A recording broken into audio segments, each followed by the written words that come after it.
Welcome to The State of Us. Beyond mainstream cable news and party lines, with a millennial and a boomer, The State of Us pushes past the noise and uncovers all the issues that matter. Here's your host, Justin T. Weller.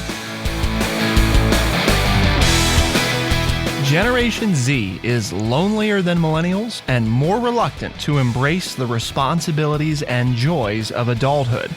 Life online seems to be at least part of the reason.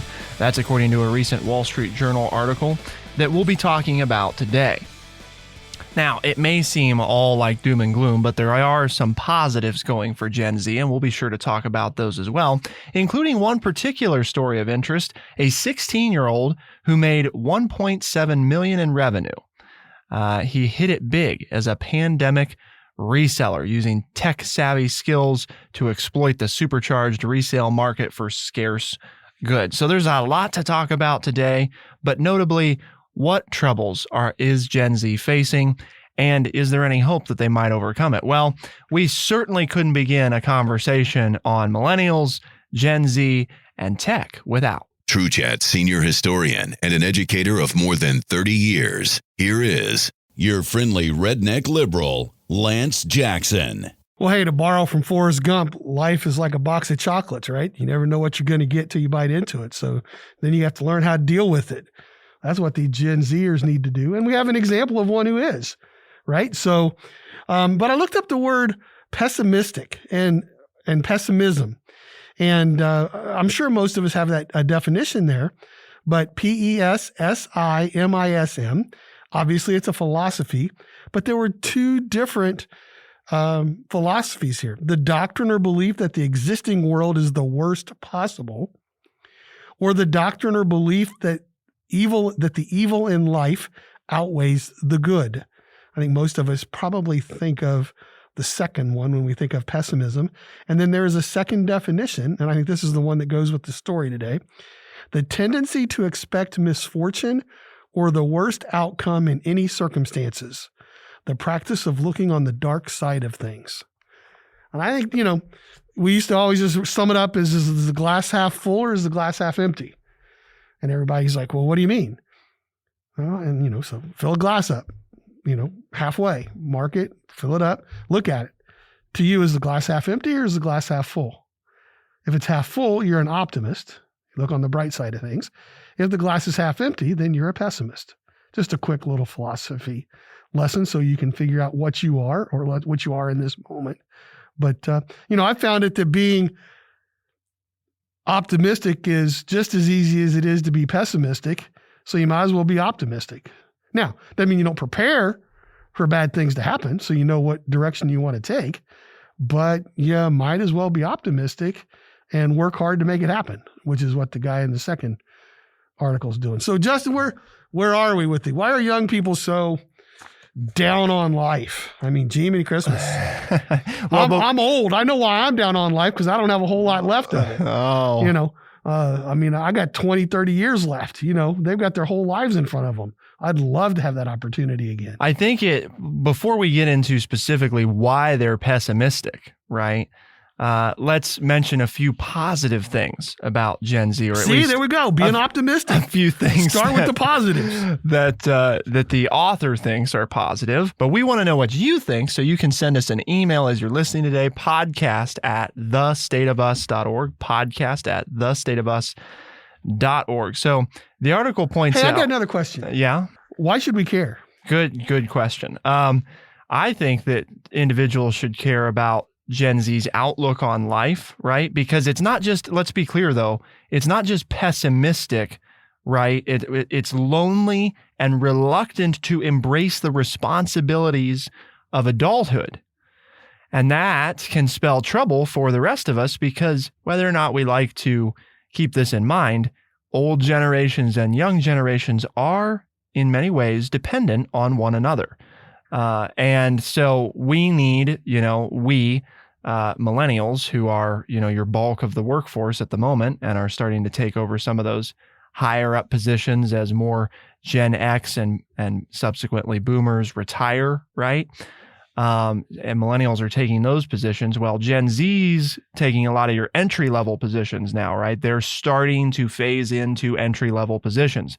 They're graduating high school and taking jobs, or they're graduating college and taking jobs, and that's just started kind of to take place. The oldest of them are at those stages. So it's important because their attitudes about life are going to inform how they make decisions, and the decisions they make have impacts on the rest of us. So for folks that are wondering, I mean, before we go too far in explaining, just to be clear, you're going to find different measures out there, right? Of what is a millennial, or what is a Gen Z, or what is a boomer. Just for folks' reference, when we refer to it on this show, we're referring to what Pew Research defines, because those are metrics that we frequently cite. So for example, and we've talked about this before on the show, Lance has daughters that are kind of in the middle of the millennial generation. For those of you that remember Mayor Pete Buttigieg, who is now our Secretary of Transportation in the United States, he is an old millennial. He's, I think, 38. And then your youngest millennials would be somewhere around 24 to 25. And then Gen Z would subsequently be, the oldest would be in the neighborhood of 23 to 24. So they would have most of them would just have graduated college if they had gone. 1998 birth dates. Yes. Right? Pretty much. Yeah. Okay. So just so that everybody's clear about, who we're speaking about. And obviously boomers being the oldest category we're speaking about, followed by Gen X, followed by millennials, followed by Gen Z. So boomers are the parents, right? Most of them are the parents of millennials, and Gen X is the parents of Gen Z. So Gen Z is far more risk averse and more physically safe than its elders. It is more tolerant of other races and sexual orientations. Most surprising, in the early months of the pandemic lockdowns that often took a toll on mental health, this generation, Gen Z, managed to show an improvement. Now, why is that? Well, the article, basically, we can sum it up for you here. Two main reasons were the summary. Sleep is crucial for mental health. Surprise, surprise. You're better if you get adequate sleep. And they were getting more sleep throughout the pandemic. Second, spending more time with family was good for Gen Z. That social interaction, in-person social interaction, which generally they don't get as much of, they were forced to spend time with family in person for extended periods of times, which was actually beneficial to Gen Z. So a few positives there, right, to lead us off. I mean, I would say those are generational overlays. Anytime you get more sleep and you spend more time with family, your mood tends to be better. I would throw in a third reason, and that is the numbers for this generation heading into the pandemic were so bad that there was able to show some improvement, which is something that I think people don't talk about. When we compare things, we don't look at, well, where did it start? And this generation had a lot of mental health issues for their age groups compared to millennials. So it's good that it improved. I mean, that's a wonderful thing, but it improved because their numbers were so bad heading into the pandemic. So I think that's a point as well. Right. It didn't start in a good place. Right. So it getting better, while it's good that it got better, it's also important to understand even it getting better wasn't good because it didn't get that much better. It got a little bit better. And specifically here, as we get into some of the struggles, Generation Z exhibits higher rates of suicide and depression since studies began in 1950, and far higher rates of general pessimism than any generation dating back to 1960. According to research between 2005 and 2017, rates of major depression increased 52% in adolescents 12 to 17 and 63% in young adults 18 to 25. The sharpest increase in suicide rates and major depression were for teen girls. In 2015, 3 times as many 10 to 14-year-old girls were admitted to the emergency room for self-harm as in 2010. According to the Centers for Disease Control, the suicide rate for girls 15 to 19 doubled between 2007 and 2015, although it's still far higher for boys. And that's the point. I mean, for the big question becomes that we have to answer in the next segment. Why? Why are these young people so pessimistic? Why are they so down on life? They've got the whole world before them. They should have the world by the toes and just whipping it around. I mean, they have devices, right? They have all the information in the world at their fingertips. They don't have to go to the library and look up volumes of encyclopedias like I did and read and figure out all this stuff. It's like, click it into your phone and you can find out anything you want to know. And it's like, wow, we know this, right? I mean, we've heard this, we've read this, but the question becomes why? Why are young people today? I mean, we've talked to our producer, Bradley, and talked about the woke, why are they so uptight about everything? When you're young and, you've got everything ahead of you, you can do whatever you want. You can form the roadmap, and they're not. And that's kind of scary, because where do you go from there? If you got your whole life ahead of you and you don't like what your life is, where do you go from there? Well, according to the research, Gen Z is more likely than any previous generation to see the world as an unfair place. Whereas that's a significant departure from millennials, who are very optimistic and self-confident. Millennials have higher expectations. Gen Z is just a much more pessimistic generation. But who sets the expectations? Who sets the bar? Well, and that's what we need people to think about, right? As we head into the next segment. Why is that? Why might that be? What could have happened that would cause millennials to be so much more optimistic and Gen Z to be so much more pessimistic, when both are dealing with, or dealt with, in millennials' case, they're all adults now. They were around for the rise of technology, but Gen Z was also the first generation, right, for it to be ubiquitous. Smartphones, social media, the internet, they cannot remember a time when those things didn't exist, because for the most part, they were all born after much of it came to be. So there's more to talk about. What is happening? What is the reason for this? To find out, keep it here on The State of Us, and we'll be right back.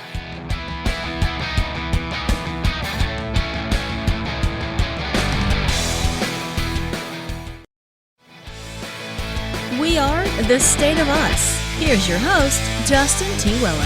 By nearly every measure, Generation Z is more pessimistic and likely to view the world as an unfair place than any generation before them. And they have the highest rates of suicide and depression since studies began in 1950. So what's the cause of all this trouble? Well, it's hard to pinpoint, because we always talk about our correlation causation thing, right? But the lady that conducted some of this research that we're sharing with you today, or analyzed some of the studies to try to get answers from them, would contend that a big part of the reason is who raised each generation, which, remember, we talked about in the first segment, right? Generation Z on the whole was raised by Gen X, while millennials were raised by boomers. Now, we're hard on boomers quite a bit on this show, Lance himself being one, but there are some important differences about how each were raised. And I think, Lance, that speaks right to part of what we're seeing now playing out. For example, boomer parents brought up millennials telling them, you can be whatever you want to be, you're special. And millennials believed it.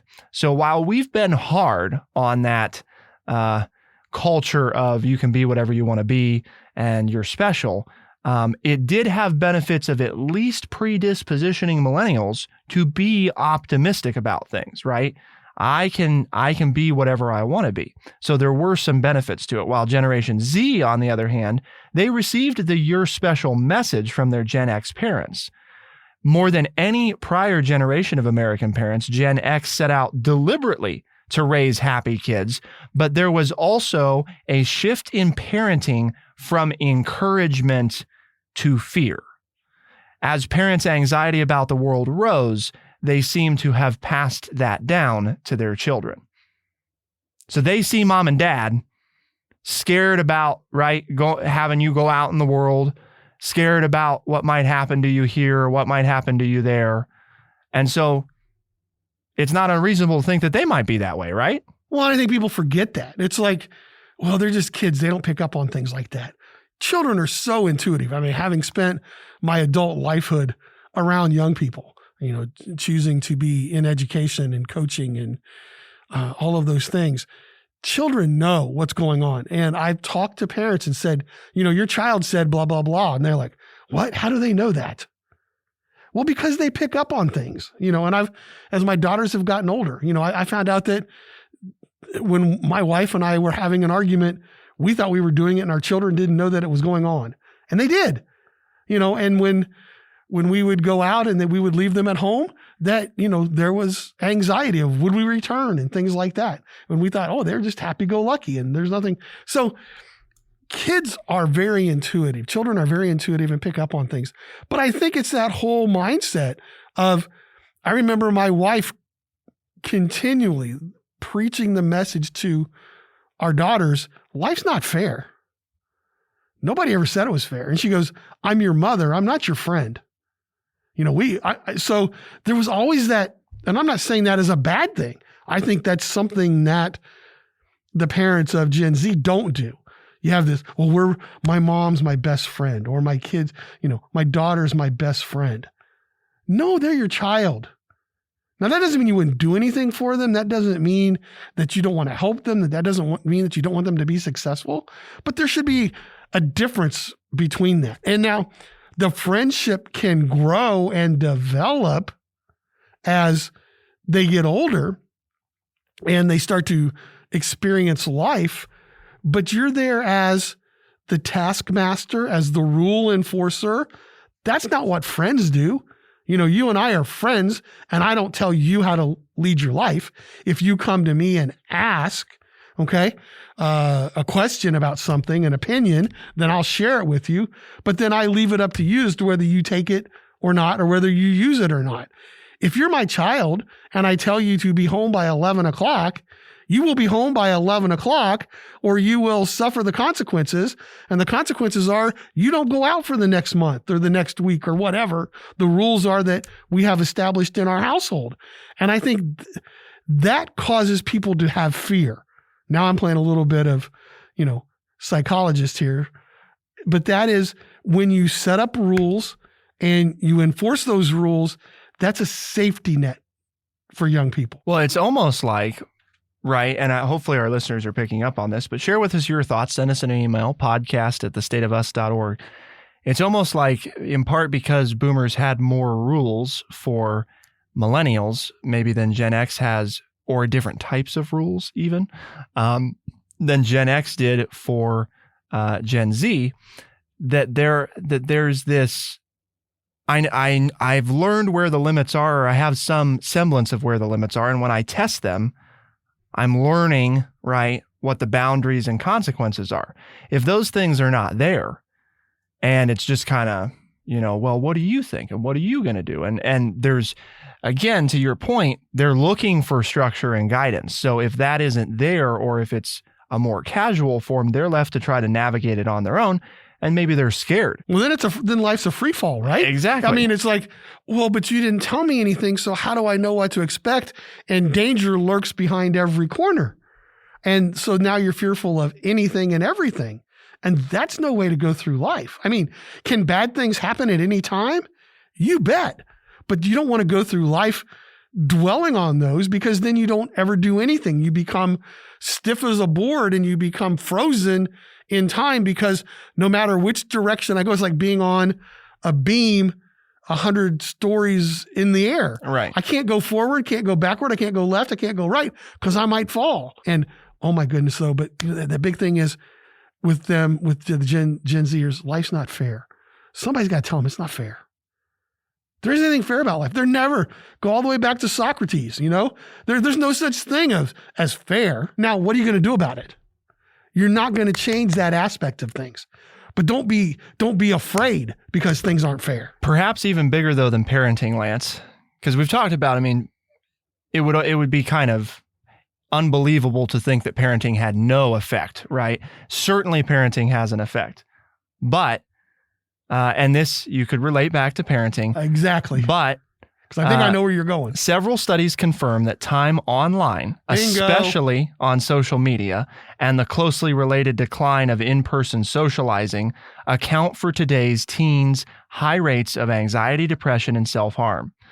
The researcher has dubbed Generation Z the loneliest generation on record, and goes on to explain, this researcher, try to put yourself in the shoes of someone who can't remember a time before the smartphone, can't remember a time before social media, can't remember a time when it was perfectly normal for a 16 or 17-year-old kid to go drive around by themselves and hang out and have fun.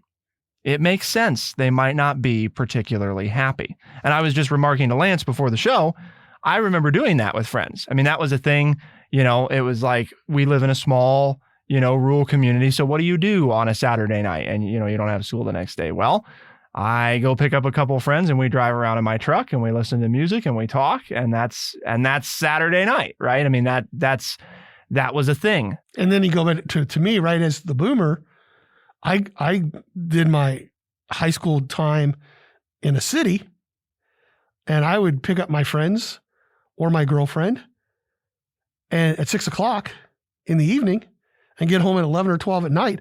And I had no form of communication with me. There was a thing called a payphone if you ran into trouble, or you would knock on someone's door and ask to use their landline. You were given total independence when you were out with that car. And there was no way, nobody could GPS you. Your parents couldn't put something, download an app to your phone to where they knew where you were at all times. And you were free to go and do and learn and experience. Yeah, you're exactly right. And I mean, and that's huge, because that's where you start to grow up a little bit. But I mean, I remember, my cell phone, right, it flipped up. It had a green screen with black text and an antenna that you had to pull out. That was the first phone I remember. Right. And for Gen Z, the first thing they remember is a phone that has social media built into it. But what I'm saying is, when our girls got on social media for their time, it was done in the family room, because that was the only place the device was that allowed them to do the computer. That. Right. Okay. You can still do that as a parent now, but who wants to parent? My girls used to get so mad that, well, why do I have to talk to my friends where you can see the screen? Because we're your parents and that's what we're going to do. And people say, well, I can't take their phone away. Whoa. Who bought the phone? And you say, well, grandma gave it to him. Okay, who's still the boss in the house? Is the child running the house? Who should be? Who's the adult in the house? Okay, so but that's my point when it comes to parenting, right? Yeah. You can have your phone because, okay, A, it's safer, maybe. B, it allows me as a parent to know where you are, but is that necessarily a good thing? But at some point, who sets the rules? We go back to that structure. We go back to the parameters. If you're allowed to be on that phone all the time, you're allowed to take that phone into the bedroom?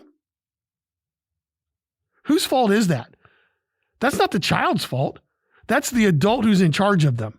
And now I'm going to sound like the grumpy old man that I am. Well, because if there's not limits and there's not structure. Right, be the limits, be the structure. Well, my kids won't like me. You're not there to be liked. You're there to raise a productive human being. Today's young people are more likely to attribute hardship to bad luck or other factors beyond their control. People who feel powerless might be more inclined to support social and political upheaval. And today's youths are more politically radical than past generations. And that, by the way, includes those hippy-dippy baby boomers. They're even more radical than they were. And the researcher advises parents to adopt 2 general ironclad rules. No phones in the bedroom. Their ruinous impact on sleep is marked and measurable. It's no longer debatable, but proven. And keep kids off social media until at least age 13. She's even stricter with her own daughters, though, the eldest of whom is 14. They're not on social media at all, and they have no smartphones. The percentage of college students today who believe that controversial speakers shouldn't be brought to campus has risen. It's not just a perception. That's what they say themselves, and they are less comfortable with those situations. That's in part because they have short attention spans. Complex ideas require sustained attention. The idea that you're going to be a patient and sit down to read a book for 2 hours and do nothing else is kind of mind-blowing to Gen Z. The percentage of high school students, this one just, some of these stats are just frightening when you really listen to them, but this one more than anything tells me, 90% of what you need to know. The percentage of high school students who read books or other long-form content every day has dropped from 60% to 15% since the 1980s. And if you do that, the point of the article is it's hard to understand complex problems. You can't solve anything because everything you look at is your 15-second attention span on your TikTok video or your phone or your device of whatever it is you're looking at. You haven't developed your brain to understand that everything's not right and wrong. Everything's not black and white. That there are a lot of gray areas in life, and you have to spend time dissecting it and collecting information. And you don't have those capabilities because you've never done it. So let's talk about somebody, Lance, in the next segment. For all the many challenges that Gen Z clearly is facing, including the psychological harm of the digital age. How is at least one 16-year-old turning the digital age in their favor and using it not just to make a nice side income, but an income that rivals that of many full-grown adults? More to talk about. Keep it here on The State of Us, and we'll be right back.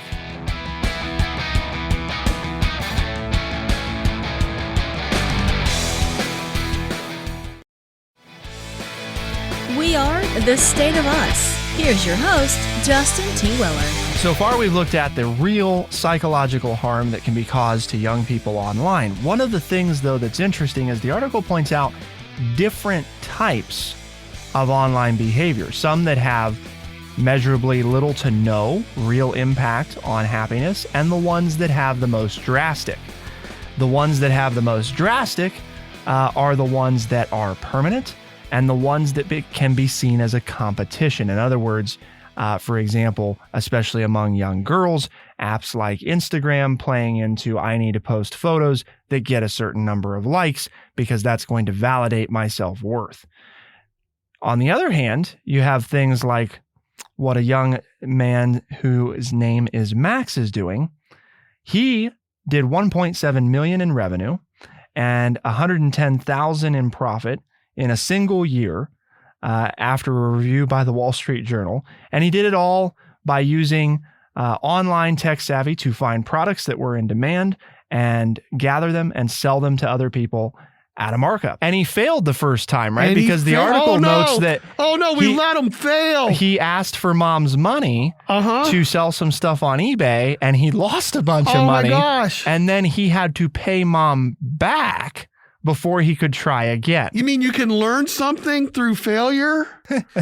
Oh, my gosh. You mean it's okay to let someone fail? Again, there's my safety net. So he didn't just get lucky and do this once and just make a bunch of money. He had to do it. He tried two different things, both of which, well, the first one was a total failure, just lost money. And the second thing was he picked up some old books and sold them at fairs and online and started to make a little money and then figured out how to make even more. All while his parents were involved in the process and setting limits, right? And where did he store his goods?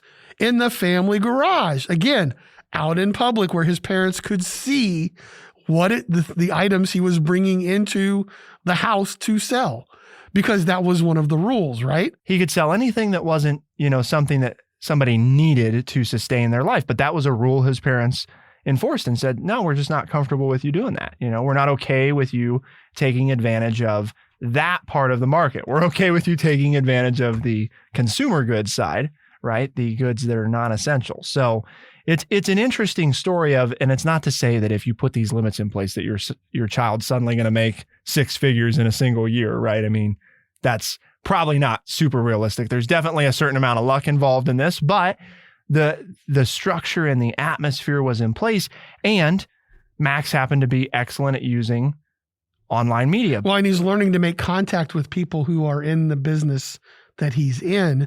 So he's learning and using his device to learn something valuable. And there's also a picture in the article where he's hired 2 of his young friends and is paying them, I find this very ironic, $15 an hour to help him. Interesting.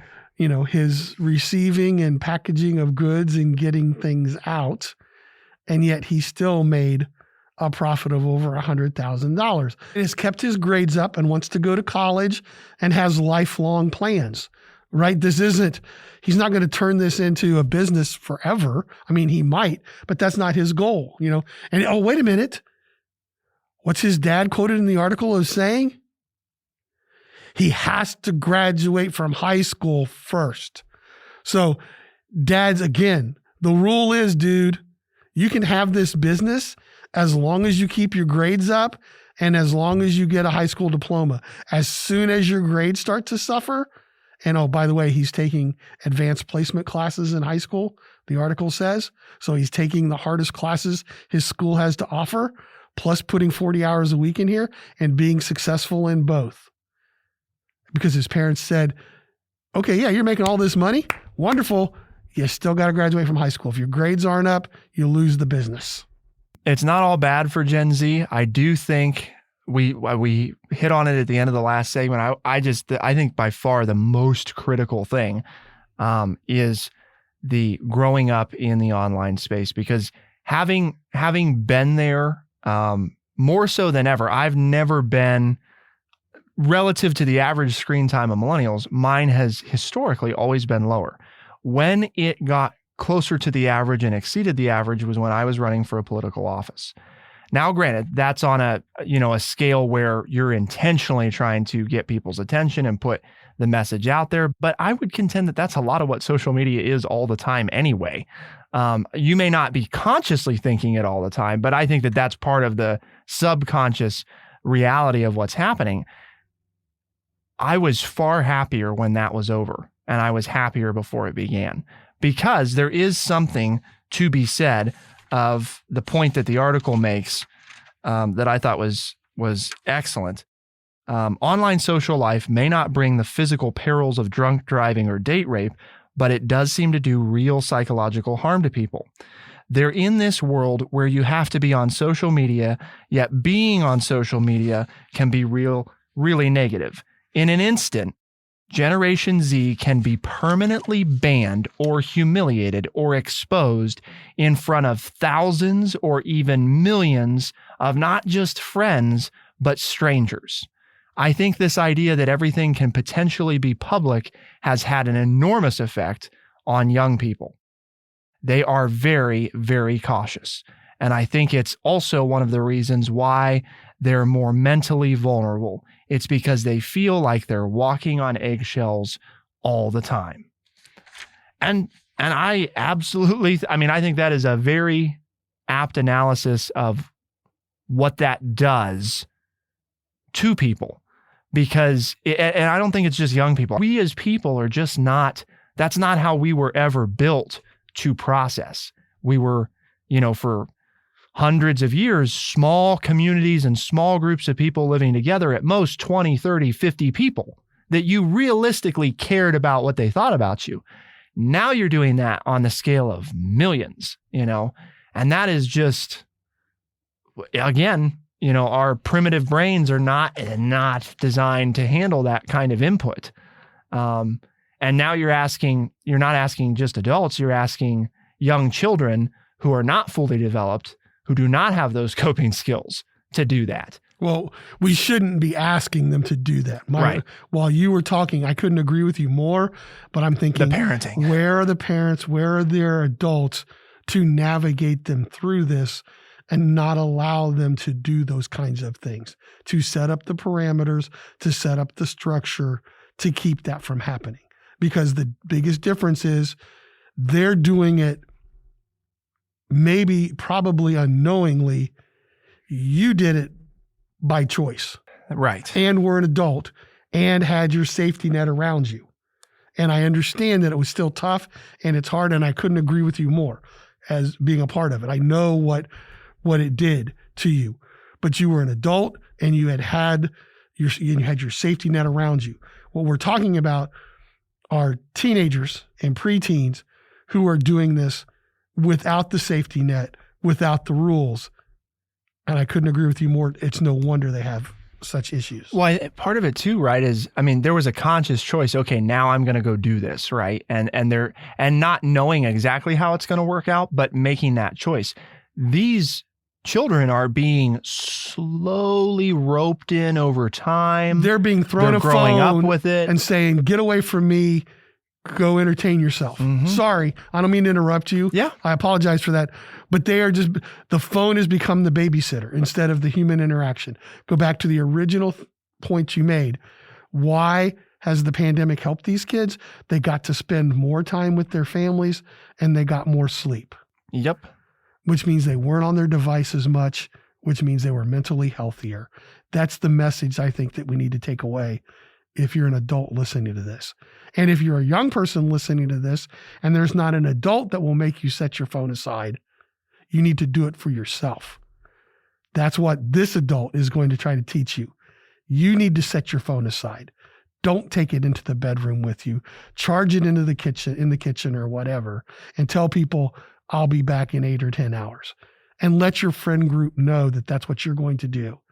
And if you lose some so-called friends because you do that, they really weren't your friends to begin with, and you are going to be a healthier and better person because you do that. So if there's not, as an adult, you need to do that for your young person.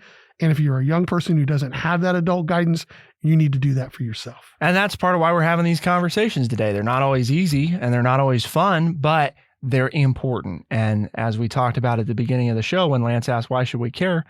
The well-being of future generations matters to us, if for no other literal practical reason, then we are going to depend on them to be part of the workforce. And hopefully we care about them just because they're our fellow humans, and we should want generations to do better than we did. I would hope that we would want that. I think that's hopefully part of what this country is supposed to be about.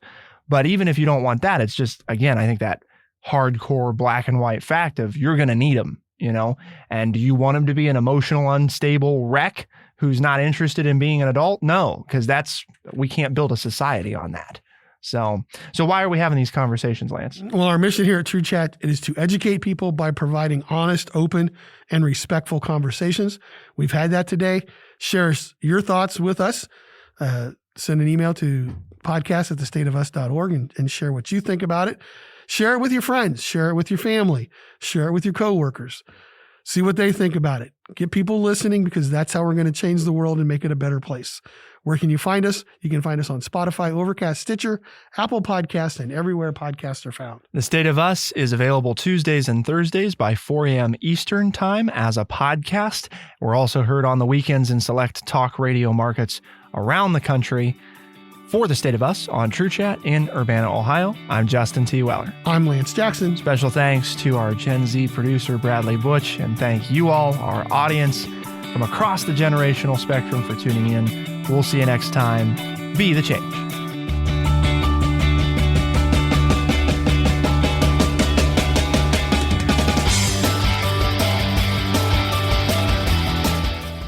Be sure to check out our website, thestateofus.org, for books, articles, and all the ways to tune in. thestateofus.org.